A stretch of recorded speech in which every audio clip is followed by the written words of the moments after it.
Hello, everybody. It's Randy Seltzer here. Welcome back to my YouTube channel. Welcome back to the podcast. Today, we have a very special guest.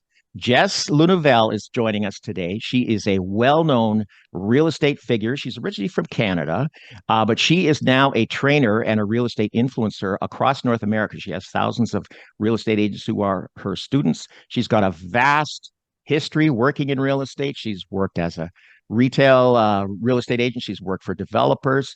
And Jess, it's such a pleasure to have you here today. Welcome aboard. Thanks for being on the podcast today. Thank you so much for having me. I'm really excited to be here. That's a real pleasure. So I know you're from Canada. I know Yep. you're originally in the Toronto area, and you moved away a short while ago to a place that's quite a bit warmer than here. And but tell us a little bit about yourself. I know you grew up in a real estate family, and then Yep. you got your license, and you had great, vast success working in real estate. So tell us a little bit about Yeah. your So story. I grew up with a mom in real estate. My mom got her real estate license when I was in kindergarten. So you can imagine I was the kid that, before all the technology was, driving around in the back of her car, playing with her Pearlie's map book, waiting patiently while she ran in and out of whatever it was that she was doing. So yeah, I grew up in the industry, never thought I would go into real estate. My dad's a doctor and was also not scientifically inclined. So had to figure out sort of what I was going to do. I went to University of Toronto. Like Randy said, I'm from Toronto. And when I was 21 coming out of school, my mom basically just, the way that most people get into real estate, I think you'd be good at it. You should give it a try. Right? Yes, yes. That's the words that I heard. Anyways, Yeah. I digress. Sorry. Yeah, you should Yeah. try it. So You'd be good at it. Yeah. exactly. And so I got my license. I was very lucky because I learned, because I grew up in the industry, I didn't have that initial learning curve that so many people have. Learned a lot from her. She mentored me, but not in a way where she was giving me business. Mm. Um, and I built my business very differently than a lot of people did. I started out at a traditional training brokerage that was, cold call, door knock, flyer, billboard, that kind of route. Yep. And I identify as extremely introverted. And at 21, I No. was Okay. very shy. And I remember thinking, if this is how I have to do this and build this, then this industry is not for me. And so at the Well, time, there was this brand new thing called Facebook. And I started playing around on the Facebook platform and I built my business on Facebook in 2005. interesting. Interesting. Yeah. So It's found not a an lot of easy thing. success initially. Yeah. That's not an easy thing to do to build a business on social media. It requires a lot of focus and a lot of what's the right word? Just repetition and posting the right things, not just continually posting stuff. But that's impressive, really. So, okay, so Facebook got you started. Facebook got Okay. me started and I built a base. And the biggest issue that I was having is I was Mm. 21, I looked about 16, and everyone was telling me your sphere, your sphere, your sphere. I was like, my sphere is 21 years old and not buying and selling real estate. And the sphere that I have that is more qualified is also my mom's sphere. So who are these people going to use? Are they going to use me, who's 21, just got my license and doesn't know anything, or are they going to use my mom, who has 30 years of life experience and 20 years of real estate experience on me Right. at that point? Right. So It's obviously they were gonna use my mom. So really she became my initial competition. And I remember thinking, I have to figure out how to do this and go after people who don't know me. And that continued all the way through my business. Like we had a rule even at the very end of my real estate career when I was selling. My team, we had a rule: we didn't work with friends and family. interesting. Okay. So many I agents, always, that's all they do. They sell two houses a year and it's to their uncle or their cousin or something. yeah, So that's good. So I you always found that they were the worst. They were the worst clients. well, I'm not going to mention names here, but I sold a house once in East York to a close family member, and it was an interesting experience. That's all I Yeah, can say. yeah. Yeah. So So we're on the yeah. same So I wavelength. Yep. I I built my real estate business. I bought my first property pretty soon after that. I'm actually we'll talk about the market in a little bit, but like I'm trying to get rid of it now, in Oh, okay. bad timing. Not the Um, best. and yeah, I mean, I built a really great team that was very efficient. I've always traveled a lot. Um, I live in the Bahamas now, so I live on a small island in the Bahamas. I think when people think Bahamas, they think Nassau. I am definitely not in Nassau. I'm in Eleuthera, which is a small I family island. I've heard of that. Yes. Mhm. So we've been here for about 2 years. We absolutely love it. You know, Could not be Jess, happier. Jess, do you know what the temperature was here this morning? Minus Oh, two. I talked to my mom. Minus two. And it's going to plus right now. It's probably plus two. Oh, don't even. I think Oh, it's about 28 here right now. don't tell me that stuff. Oh my God.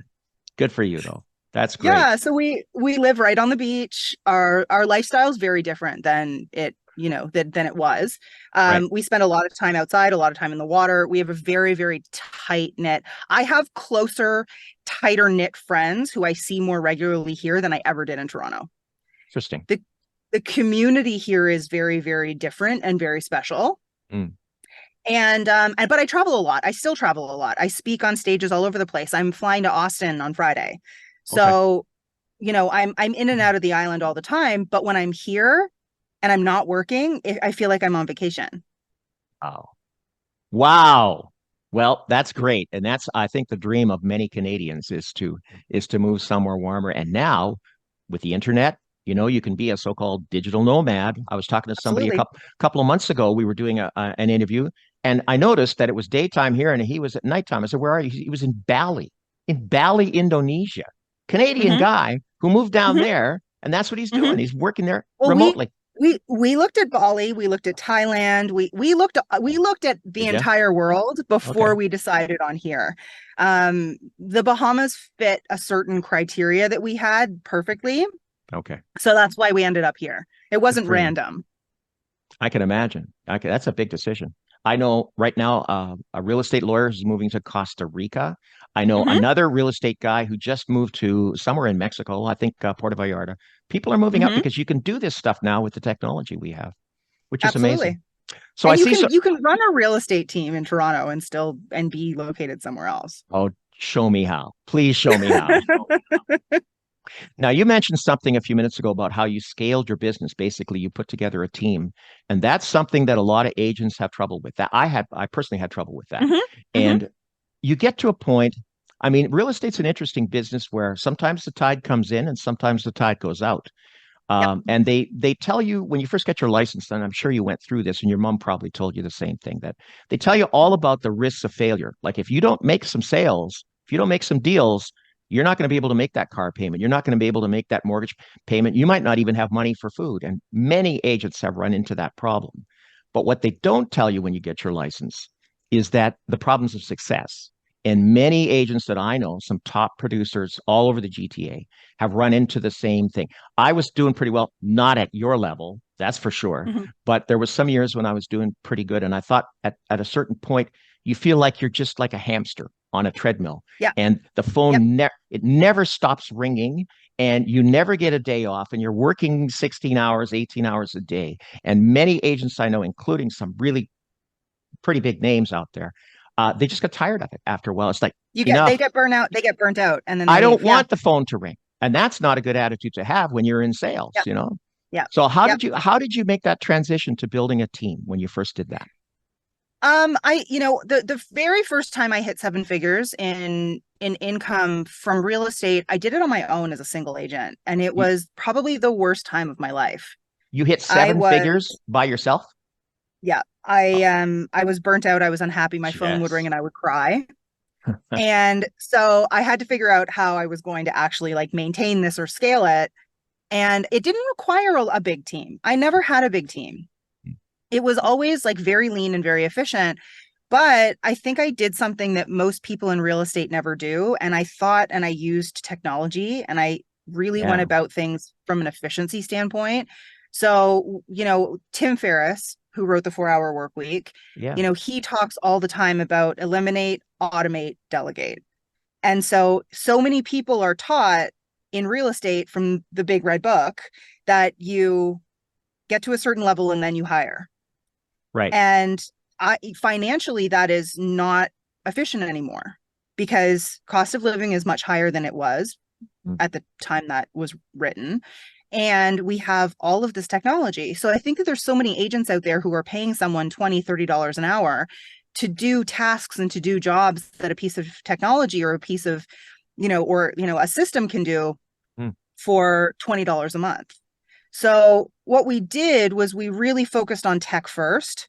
We automated and we created really great systems, and we really focused on how do we go one to many instead of one to one for everything.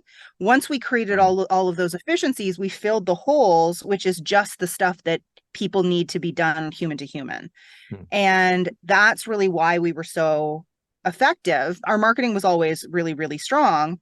And at the end of the day, it really just became about, having, I think at the very biggest that we ever were, we had 4 people on the team, That's it. Wow. maybe Wow. five, and only 3 of them were selling. Amazing. There's a guy out here in Mississauga where I am who has 60 people working for him. Yeah. I just think it's inefficient. And a lot of the time when you look at the numbers, when you actually look at the numbers, Mhm. I did an audit of, this big famous team who like, they want to brag about their numbers, and then I looked at how many people were on the team and I did some math, some just very basic math. And I was like, so every person on your team is only doing 7 deals a year Interesting. on average. Yep. And so wouldn't you rather have half the people on your team and have your team members doing 14 deals a year? Right. Doesn't that make more sense, not only from an efficiency standpoint, a human standpoint, but also in terms of like your agents making enough money to be happy? Makes sense to me. Well, But but it's not the well, way that a lot of people go about it. They grow and grow and grow and grow, and they yeah, don't necessarily have the systems or the business coming in to take care of the people that they're growing with. right. Good point. Good point. Now, you also said I was reading your biography, a Hmm. great article about you in Entrepreneur Magazine. Congratulations on that. That's awesome. That you also got involved with pre-construction in a big way some Yeah. years ago. How did that turn Mhm. out for you? How did that work out, and how did you get into it? I think that at the time, it was, it was a time and a place, Okay. right? Like I was in Toronto. I rode the wave, the pre-construction wave that was there at the time. I think that there's so many people who don't look at the markets and don't make decisions based on opportunities. And that's all that it was, is it was a limited time opportunity that existed at the time. We took advantage of it. We were successful with it. But it's not something like I think that the people in real estate that do the best are the people who are innovating and staying ahead of things. And the majority of people in real estate are looking backwards and trying to copy what people who have been successful in the past have done, which is never going to work the same way in the future. I And tell so a you, lot of it comes from innovation and being able to like stay ahead of what's happening. there are still a lot of trainers that are out there from the US and other places that are still teaching door knocking and cold calling, and it's the Yeah. old way to do things and sending out Yeah. postcards, and there's still agents that subscribe to that. I'm a little bit with you. I'm not a little bit. I'm 100% with you. Although I'm a different generation. You grew up with technology. I did not. I tell people when I first got my license in 1993, there was no internet. And they look at Yeah. me like I'm some kind of freak from another era. I'm from the Jurassic era, but there wasn't. There was no Windows. I I think remember. that I'm a little older than you think I Well, am. you look very young. You look very young, but you grew up in it, and you're of that generation where, to me, I didn't even think about social media at all till the last few years, the last 3 or 4 years. It finally dawned on me, like, hey, maybe I should get into this. It's Yeah. not easy. It's not an easy thing to do. But if it's done properly, yeah, you're just magnifying those efforts. Email marketing, that's another thing that it took me a long time to finally get a monthly newsletter. I was sort of dragged kicking and screaming into the present from Guy. uh, from the old ways of doing things. But so Well, I think that, email is such a special platform too, because it really is the only list that you own. It is. Facebook can disappear. Like your Facebook followers can disappear. Your Instagram followers can disappear. Your TikTok followers can disappear. You can get banned from a platform. You can get hacked, but you own that email list. Yes, absolutely. I did a deal, not to brag, this year from somebody who I hadn't talked to in 6 years. They had come Yep. through an open house at a condo in Humber Bay, and they had signed in the sheet. And they didn't speak much English, so I didn't really follow up with them. I put them in the database. I've been sending them email newsletters every month for the past 6 years. They called me up, hey, we want to sell our condo, and I couldn't even remember who they were. I had to look them up, Yeah. and I said, where Yeah. did I meet? Do I know you? And they said, "Oh yeah, we've been following your newsletter for 6 years now." I said, "What?" And we went through it, and then I kind of remember. I remember the condo, but there you Mm-hmm. go, and we listed their place and it sold just like that. So Typical it, realtor. You oh, remembered the I know, condo. I know, isn't that terrible? Actually, that brings up another point, which I think is really valid. You had me thinking today, in that interview that, and I think you're right that women, and I don't want to sound out of like a Cro-Magnon here, but I believe women are better suited to real estate than men are. I'm going to say that as a man, that women seem to be more caring, if that's the right word, or more sympathetic. Men tend to just be, and I came from a sales background before real estate, where we made a sale, we just moved on to the next one. That was it. It was a Yep. corporate job. And it took me a Yep. long time to figure out that, well, maybe you don't want to be best friends with everybody, but you You need to, can't be. you can't, but you need to establish some rapport. And people like to know a little bit about you personally. I know in your Absolutely. training, and in your training, I know I've touched a little bit upon it, and that you do emphasize that personal touch where you need to open up a little bit and tell people your story because that's Yep. how they get to know you. Can you expand a I little think bit it's on that? impossible. It is so human beings, when we're talking about psychology of marketing, Right. human beings make decisions emotionally before they make them logically, Yes. right? We've all seen the client, we've walked into a house that ticks none of the boxes that they gave us, and they say this is it because the emotional connection is there, and then we figure out how to make it logically make sense to back up the emotion, You're right. the emotional decision that's already been made. Yep. The same thing goes for any kind of decision. How can someone know you, like you, and trust you if they don't know anything about you?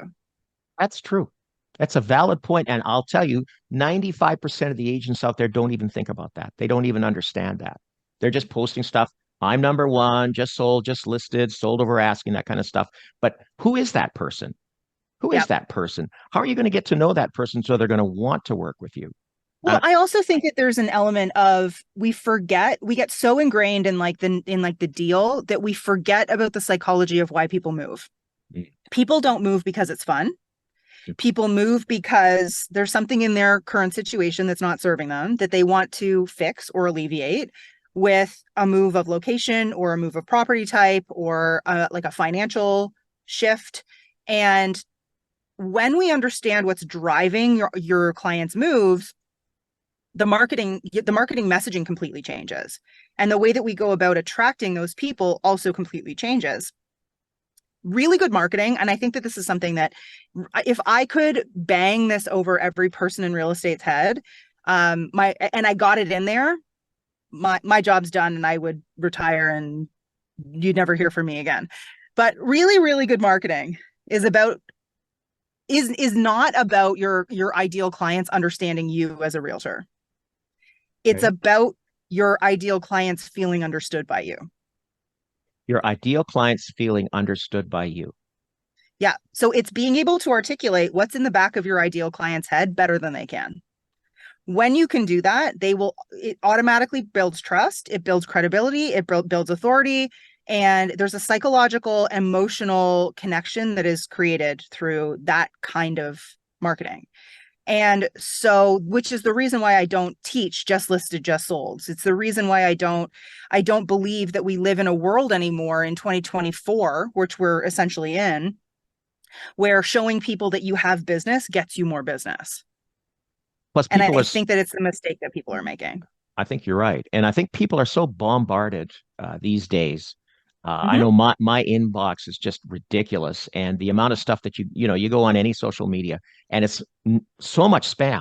Even And LinkedIn it's these the days, same stuff same stuff exactly, over and over over. and over and over Right. again. And I think, again, like what I said earlier, there's so many agents that are just copying Yeah, what everyone else is I agree. doing, that it's just, we've created an entire industry of noise. I agree. I'm not supposed to say that, but you're right. You're absolutely right. There's a lot of noise out there. Well, that's very interesting. And yeah, establishing rapport is a key in any sales process. And Mhm. like it's and the thing you mentioned at the beginning was that when you first started out, you said you looked like you were 16 and you had trouble establishing authority because people Yeah. thought it's just a kid, right? Jess is just some kid. We'll deal with her mom or we'll deal with someone older. I have the same problem right now, being my age, which is Jurassic Park. I have trouble dealing with millennials, for example. I just can't connect. I can connect with people who are 50 or Yep. 45, 50. Easy, no problem. But for somebody who's in their 20s, there's a gap there. And sometimes I just give up. They're not going to relate to me. Honestly, and it's okay I think because, so. I think you so. get to have a target demographic. And I think that we're past the age where every agent works with every demographic, right? We're seeing people niche down in every industry now. Doctors, lawyers, I was in the States, and I can make fun of this a little bit because, I think mostly who's listening to this are Canadian. So, I was in the States, and I'm in an Uber and I'm driving along the highway, and you know what the States is like, right? There's personal injury, Right. um, billboards Billboards. everywhere, just everywhere. Right. And even the personal injury lawyers are niching down. I'm seeing Uber, Okay. right? The Uber lawyer. So think about it. If I was in an Uber and I got in a car accident, who would I call? The general real estate, the general Well, slip and fall accident guy? Or would I call the guy who specializes in right. essentially like compensation from Uber? I would call the Uber guy. This brings up another great topic in that there's so many realtors out there. You go on their website. We do Toronto. We do Mississauga. We do Markham. We do Pickering. I can help. You know what What? I say?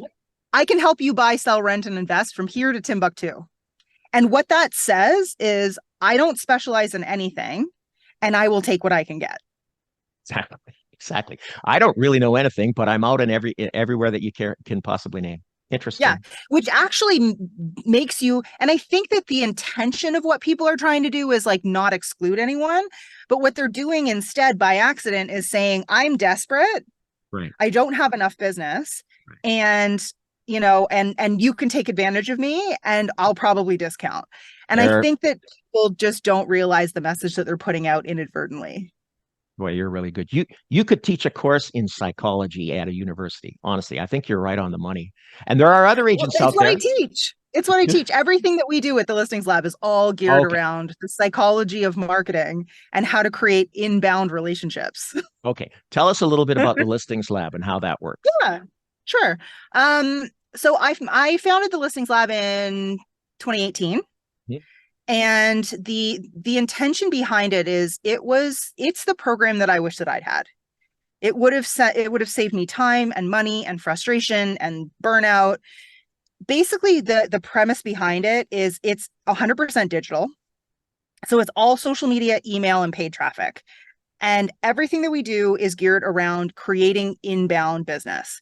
So when I say inbound, I mean it's 100% attraction marketing based. So it's how do I get someone from complete stranger to inbound client using psychology in an automated way? So it's all done through one to many platforms: social media, email, paid traffic. We also build out every physical and digital asset that you need in your business, period, and your unique value proposition, your service packages, it's everything. Because I think that there's so many things and so many holes in people's real estate businesses. If I can't say to someone, what do you do for your ideal client that no one else does? And someone doesn't have an answer to that, then we have a fundamental like business structure problem. It's an interesting So question, yeah, especially when there's how many thousand agents in the GTA? There's yeah. like 80,000 or And so. then people get upset. People get upset. They're like, oh, Right. well, I did such a good job for Sally and Jim. And then 2 years later, they bought and sold with someone else. Well, the truth really is then a lot of the time, the general public, and if you are the general public and you're listening to this, you can say I agree or disagree. But the general public truly does believe that all real estate agents do exactly the same thing. That's true. And It is true. if that's true, then we're not inherently creating value. Let that one sink in. Let that one sink in. Because you're absolutely right. There's so many agents out there. And these days, nowadays in 2023, 2024, everybody knows an agent or two. Yeah. Maybe they're related to one. So are you giving them a reason for them to use right. you and not their cousin? Exactly. And not just, well, I'll do it for less. Not that. Yeah. No, that's not. Yeah. And that's the thing too, right? So if you've been watching the news in the States of what's happening with the National Association of Realtors in the States, I think that they're saying that realtors in the States have been price fixing for years because there's standard commissions. And so, if this comes to Canada and if, commission rates start to fluctuate and vary, I actually think it's a good thing, because in every other marketplace, there is Chanel and there is Walmart. And in real estate, there is Chanel and Walmart, but everyone's charging the same price.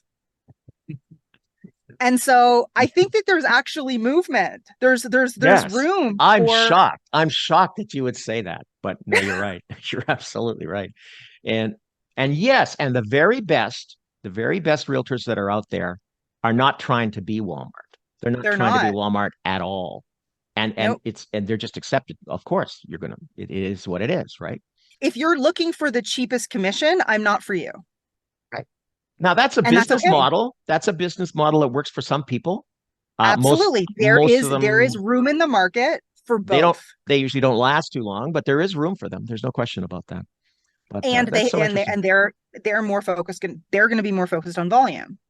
Exactly. So Listings Lab is a course. It's an online course that you offer. I know you're offering it throughout North America.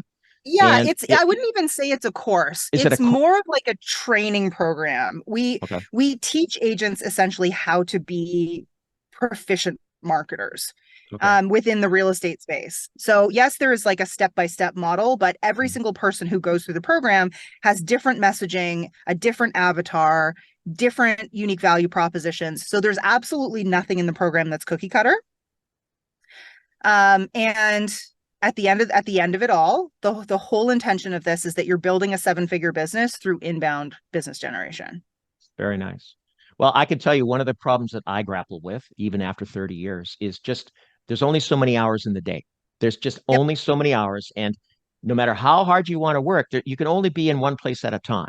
And if you're managing 6 or 7 social media platforms, and if you're managing a website and you're doing email and you're doing all the traditional stuff like open houses and whatever you're going to do, following up with all sorts of leads, whether they're referrals or past clients or whatever, there's only so many hours in the day. And that's the problem I've grappled with since 1993, is that you get to the point where you can't do it all by yourself. It's just almost impossible. Do you recommend a real estate agent who gets busy like that to hire, for example, a social media manager? Does that make sense? No. Okay. Don't hold back. No, but I had one. I am very much against anyone else creating content for your business. Okay. This is the lifeblood and the message of your business, and people outsource the wrong things. I would rather you outsource your emails and your showings before you outsource the brand that you are putting all of your money into. I also think that no one is you. So, the brand, the message, the voice, all of that is so important. It is. Yeah, no, it absolutely is. Imagine if I had someone on my team come in and do this interview with you. Good point. Good point. You want to deal with that person. It has to be me. But yet there's so many other things from a delivery standpoint. I have a team of 17. There's so many people that in the delivery of our programs that can do just as good a job or better than I can at what they're doing, but no one else can be me. Wow. So I think that when we people in real estate, we outsource the wrong things. And then we get upset that, I've been spending $500 a month on this social media person, and they don't actually know anything about your ideal client, about your business, about your service package. They're creating generic marketing or templated things on Canva and throwing them out there and expecting that they're going to create attraction. It's actually impossible. So a lot of the time, when we're thinking about efficiency, again, eliminate, automate, delegate. So can it be automated? Well, a tremendous amount, especially with like the new AI stuff, like social media schedulers, all of those things.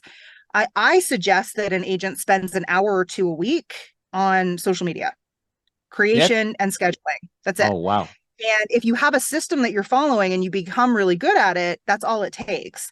So, that becomes prospecting time that is only 2 hours a week, as opposed to what traditional people have been teaching people, which is 3 hours a day. Exactly. So it's actually far more time efficient. And then on top of that, we always do this audit of what are you spending your time on in terms of like, I'll give you an example. I was at an event and I met one of the CEO of two of the biggest mindset coaching companies, not in real estate, but two of the biggest mindset coaching companies in the coaching industry, period. He's the CEO of both companies. And he said, I gave myself a challenge and I had to run both. He called it the 4x4. He had 4 hours a day, 4 days a week to run both companies. And nothing changed. That's how inefficient people are. If you don't have a lot of time, have you ever heard the saying, like, if you want something done, give it to a busy person? No, but that's a good one. I like that. Right. Yeah, And I think a lot of it comes down to efficiency and using time really effectively. I mean, I have a house manager. I've had a house manager for years. People are like, oh, that's such a luxury. I can't afford that. I can't afford not to have one because my time is worth a certain amount per hour. My brain is focused on certain things in my business and also helping other people's businesses. Imagine if I took a useful hour of every single day, and I'm not resting or I'm not creating, and I'm vacuuming or doing the laundry or grocery shopping. Cooking, yeah, all that kind of stuff. All of that. So my house manager, who's here right now, which is why I'm in this booth, she manages everything in the house. Wow. You are totally focused. I'm telling you, Yeah. Jess. Just total focus on what's important. And the rest of the time when I'm not working, I'm at the beach and I'm in the pool and I'm paddleboarding and don't tell me playing. that. Okay, the interview's over. Forget it. No, that's so great. So you have no regrets moving to Bahamas? You're very happy after 2 years? Absolutely, absolutely not. And so, for the Canadians listening to this, I don't pay taxes anymore. What? What? So there's no income tax in Bahamas? Really? No income tax, no corporate tax. Oh my. Okay, that does it. So again, as a Canadian who built my businesses in Canada, right. It was also a strategic decision in terms of how am I going to what does the next level of scale look like? Mm-hmm. And what is the most efficient way that I can create capital? And it was to stop paying so much tax. Oh, don't even get me started. Don't even, you know this. You grew up here, so you know. Yeah. Okay, so that's very interesting. Very interesting. Do you find it, I know you got a lot of American customers as well. Do you find there's a difference between 50-50? Okay, so do you find a difference between Canadian real estate agents and American real estate agents in terms of their acceptance to some of the ideas that you have, very powerful ideas? Do you find that Canadians are different than their American counterparts? I find that Canadians are less. Americans are less risk averse. Absolutely. That's my limited experience, but absolutely. Yeah. We find that Americans are far more willing to take risk, far more willing to invest in themselves and their business. That's true. But the Canadians who do succeed faster than the Americans who do. Interesting. Because there's less competition.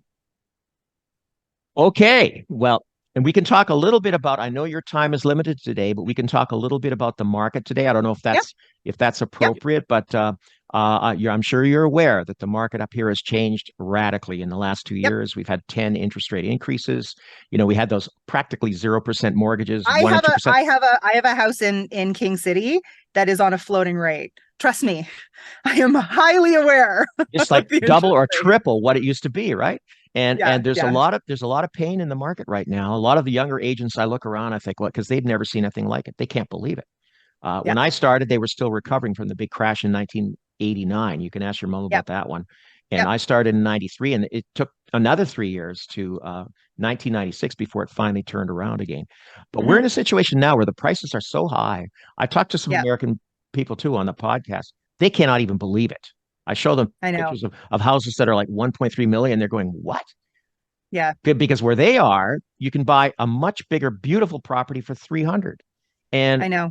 I'm going, well, it's a problem of success. I mean, everybody likes Canada. Everybody likes to move here. It's a safe haven, supposedly. It's not for the weather, that's for sure.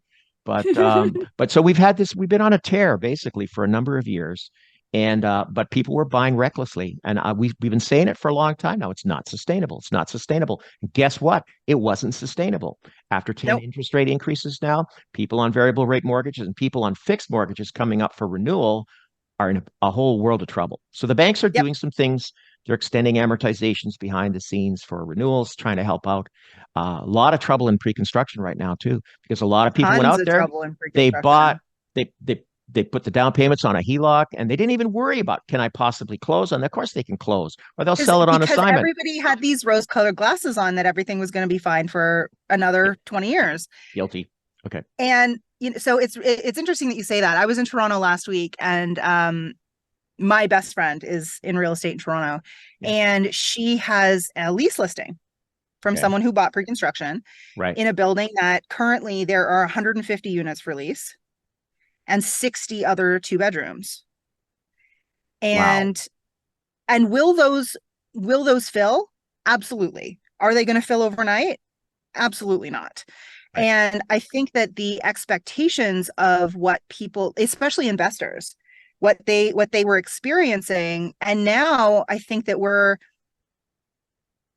more into what's more common in other places in the world, that like you don't rent a unit overnight with multiple offers, Right. that people are having to reduce the rents on things. It's the power dynamic has just shifted because the market has shifted. And I think that a lot of agents gave a lot of really bad advice. And I think a lot of agents for a number of years have been Well, kind of belittling the fact that some people thought that we were in a bubble. oh yeah. And Oh yeah, there's pushback for sure. But I yeah, was guilty. there's no bubble, there's no bubble, there's no bubble. Well, to a There's certain extent, there was always a bubble. It's true. And now I was kind of in that camp where don't worry about it. We're going to be okay because there's always doom and gloomers. I've seen doom and gloomers for the last 30 years saying, oh, it's over. The Canadian economy is going to fall apart. And those guys were kind of marginalized after a while. But we are at a point now where something's got to give. There's no question about it. I don't know about King City, but there's out here in Mississauga or places like Brampton, house prices are down about 20% from Yep. the peak. That's a Yeah, big and hit. this is the time where we're seeing what a 38% increase in listings. And You are well if informed. All right. we well, Yeah, we should that's not exactly right. be we should not be selling if we can afford not to sell. Right. I No, have I have a home that like I said, in King City, that I bought and renovated before my husband and I made the decision to move to the Bahamas. right. And we put a lot of money into it because we thought we were renovating it for us. Sure. And I have my family's in it, because and what we decide to do with it in 5 years, I don't know, but I certainly wouldn't sell it right now. I think we're going to muddle through this some way, but there's a lot of Of people saying, course, we always oh, do. but they're saying, This is the market. but there's a lot of people out there go, oh, agents are saying, oh, the interest rates are going to come down March or April. Do you just what? I don't know about that. I don't know about that because I think that relying on it is dangerous. I agree.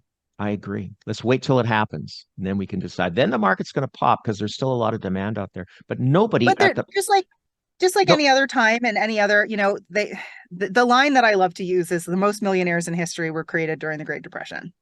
It's true. And I think that there's a tremendous for those people who are willing to innovate and who are willing to take risk. Right now, there is a tremendous amount of opportunity, but you can't sit on your hands, and you also can't copy what everyone else is doing.